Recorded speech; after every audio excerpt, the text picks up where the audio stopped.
Welcome to our inaugural Community Healthy Aging Summit.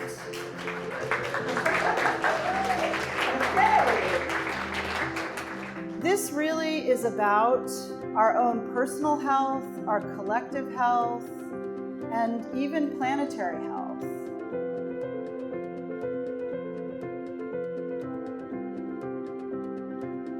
And how we can incorporate neuroscience, lifestyle medicine, and our personal and collective care to promote health span.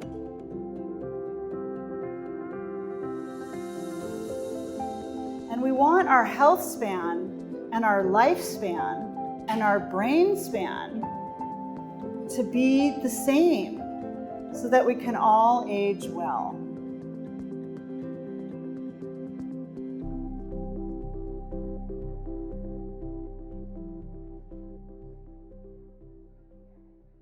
Hi, my name is Emma Dotson. I'm a nurse practitioner at the Center for Healthy Aging, and I'm really excited to be here to talk to you all about some positive psychology.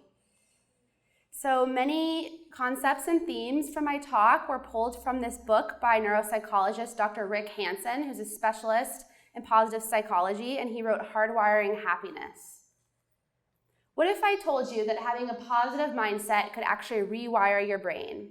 Our brains are neuroplastic, meaning we can pull our experiences, our emotions, our behaviors, and even our thoughts, and actually restructure our brains. And we can do this for the betterment of our health and well-being. You can turn positive thoughts into inner strength, such as resilience, strength, and peace. You might have heard of the phrases, passing mental states become neural traits, or neurons that fire together, wire together. Both of these phrases are talking about our brain's ability to take experience, make associations, and actually rewire, restructure our brains, and create new neural connections. So what's the benefit of neuropsychology? What's in it for you? What's the reward? Most of our inner strengths are built from our positive experience. We can actually make ourselves more resilient, better at coping with stressors, less reactive, which you can imagine can help us communicate with others better and foster healthy relationships. We can prevent negative experiences from our past from taking over. It's not that we completely negate these negative experiences, because we often learn and we grow from our negative experiences. But we need to acknowledge the way they've affected us and then focus on the positive, how we can move forward, how we can prevent ourselves from falling into a negative mindset in the future. When we're stuck in a cycle of negativity, this can affect our mental health. This can cause increased depression and anxiety. But when we have positive thinking, we actually release happy hormones like dopamine and serotonin that protect our brain against depression. Our immune system is also affected by our negativity. Negativity can actually increase our risk for illness and disease.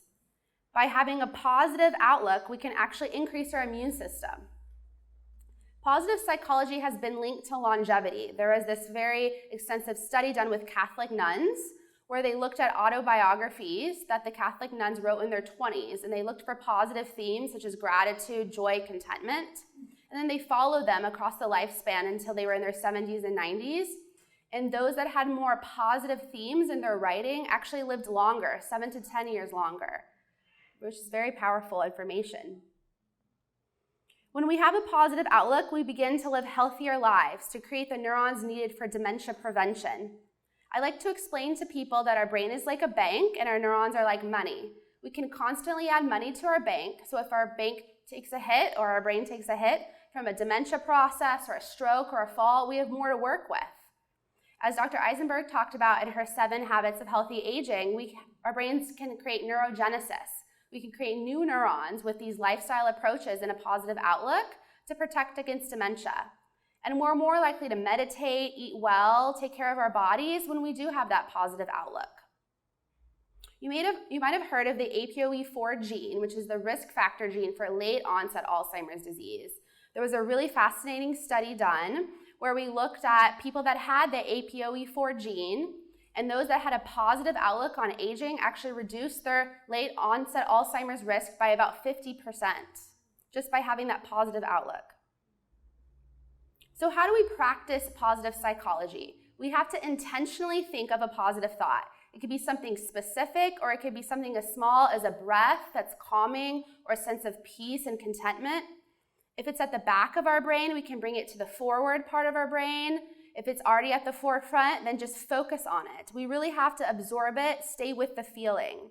You really need about 10 to 20 seconds of thinking about this positive thought for it to integrate into the neural structures of the brain.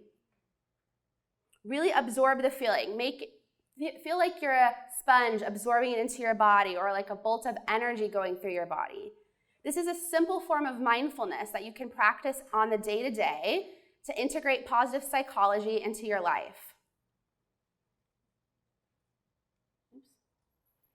And so in order to make more lasting neural structure, we found that the greater the intensity of the experiences, the more novel, so the more new it is for you, the longer the duration, if it's multimodality, so mind and body practice, and how personally relevant it is to you, and the more you repeat it, the more you'll integrate it into the neural structure. So in order to soak up the positive, we have to overcome this innate negativity. The negativity bias refers to our tendency to focus on the negatives rather than the positives. And this really stems from our ancestors and that evolutionary trait our ancestors needed for survival. Our ancestors were exposed to threats. They needed to protect themselves and their families for safety and survival. And that's why we have this negativity bias. So let's say you have a few good things happen to you in your week, but there was this big stressor at work. Maybe it was some sort of interpersonal conflict, or somebody said something that offended you. Whenever you meet with your friend on a Friday night and they ask you how your week was, what do you think you're going to bring up? Likely it's going to be the stressor first, at least. And so we just have that negativity mindset already ingrained in us. If you focus on the negatives, though, you're going to place yourself more at risk for that sadness, the vulnerability to depressed moods, inclinations toward anger and sadness. This isn't delusional optimism or meant to feel artificial or fake. It encourages us to acknowledge the painful emotions while focusing on the silver lining instead of feeling hopeless and defeated. There are two types of long-term memory, implicit and explicit memory. Explicit memory is our conscious. It's what when we remember our childhood or 30 minutes ago. It's more declarative, so knowing the shape of the earth, and it tends to be positively skewed. Our implicit memory, which is more procedural, subconscious, driving a car, our feelings, our belief systems, that's negatively skewed. So uncomfortable experiences are fast-tracked to our brain. We learn faster from pain than pleasure. We might remember a bad impression versus a good first impression. The problem is when we have a good fact, we fail to make it a good experience. A compliment's brushed aside. Even if you notice something good, you unlikely think about it for an extended period of time for it to really integrate into your brain and into your implicit memory. This is something we have to really focus on for about 5 to 20 seconds in order to instill it into our neural structures. So the magic ratio of positivity is 3-to-1. Dr. Barbara Fredrickson, who was a researcher in positivity, found that we need 3 positive experiences to offset 1 negative experience. Happiness is estimated to be 30 to 40% inheritable, which makes 60 to 70% in your control. And when we compare that to IQ is 80% inheritable, so not as much in your control. Happiness is not fixed, it can be developed. The more you practice these concepts, the easier it is to integrate into your life. It doesn't have to be a huge life event that helps you practice. It could be simple things in your day-to-day, like perhaps you're bummed out that you're in a meeting on a beautiful Seattle summer day and you're imagining your bare feet in the grass and the birds chirping and all of the beautiful flower bushes around you and your favorite genre of music going through the audio of your headphones, and you really wish you were there instead of in this meeting. But the key is thinking about it in the way of this park will still exist when I get off of work. I can still go to this park on the weekend. Or maybe you're bummed out because you didn't have this eventful day, but you spent the day doing chores and being productive, and that's really what you needed to do for your self-care and what you needed to do in the moment, and that's positive too.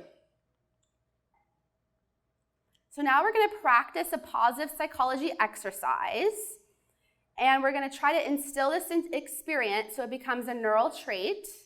So I would like everyone to close their eyes, please. Think about a time when you were truly happy. Really try to soak it in. How did you feel in this moment? How did you feel in your body? How did you feel in your consciousness? How did you feel in your soul? Imagine this feeling and experience it for about 10 to 20 seconds.